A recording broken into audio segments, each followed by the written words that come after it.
Thank you very much, Martin. Wonderful lecture. I will now ask Emeritus Professor Francis Wilson to give the vote of thanks. Thank you. Well, I'm not going to try to repeat, summarize, or even cherry pick this splendid, thought-provoking inaugural lecture. I mean, it's really given us a lot to think about. I thought I should just give a little bit of background to this. There's been a revolution in the social sciences in South Africa during the past 20 years, and Martin Wittenberg has been right in the engine room throughout this time, because it's been a revolution based on good quality, hard empirical data. First of all, data. Secondly, the software and the capacity to analyze it and to use it. The rise of powerful computers, which have made it possible, so you're using a bulldozer instead of a trowel to shunt data around. And the internet, which has made it possible to collaborate in real time with colleagues around the world. And so Martin has been first at WITS and now, thankfully, at UCT, right there at the core of this from the very beginning. The revolution, which he's not told you so much about, is making it possible for social scientists here at UCT, but also far beyond our shores, to use our data to discover all sorts of connections which previously we either could only guess at or simply did not know. And Martin, although he hasn't said so, is an awesome number cruncher. I first heard about him when he was still young, lots of hair, at WITS, and he was spoken of with some awe by a Princeton professor of great repute who was visiting here in Cape Town. And we began to think, well, how can we get Martin down here? Secondly, he does not, and this is very important, he does not in the least mind toiling away, well, maybe he does, but he doesn't say so. He does not in the least mind toiling away patiently, far from the limelight, making quite sure that his data is correct and finding ways to improve it when it's not quite right.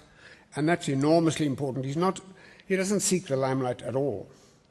Thirdly, he's a scientist in the best sense of the term, somebody who measures as objectively as he can whatever can be measured and then analyzes the evidence as rigorously as possible. Fourthly, and he's made this abundantly clear tonight, he's not a dry, desiccated number waller with no idea or opinion about the forces that swirl around the world he's trying to understand. This makes him not only the rigorous and lively teacher and researcher that he is, but also the ideal champion, protagonist for good social science data in a society where all sorts of interest groups would bend it one way or another. He's not on the solemn occasion told you one of his favorite stories, so I'll do it for him.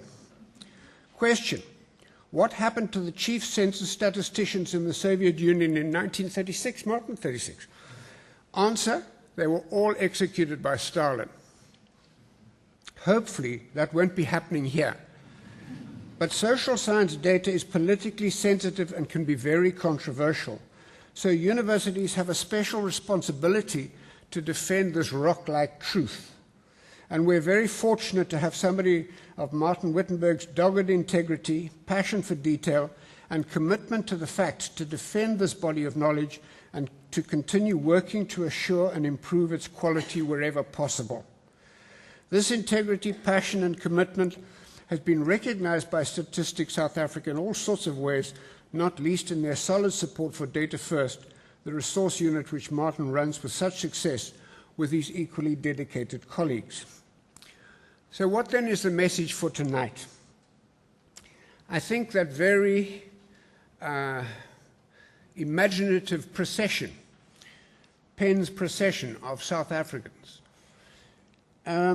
Raymond Aron, on the right, philosophically, said that in a society with too great a degree of inequality, human community is impossible. Nothing to do with color. If there's inequalities too deep, human community is impossible. At the other end of the political spectrum, Frantz Fanon said about inequality, humanity must answer this question or be shaken to pieces by it. And Martin concludes, we need to rethink our models, we need to reflect on what we see. Do we not? Thank you, Martin.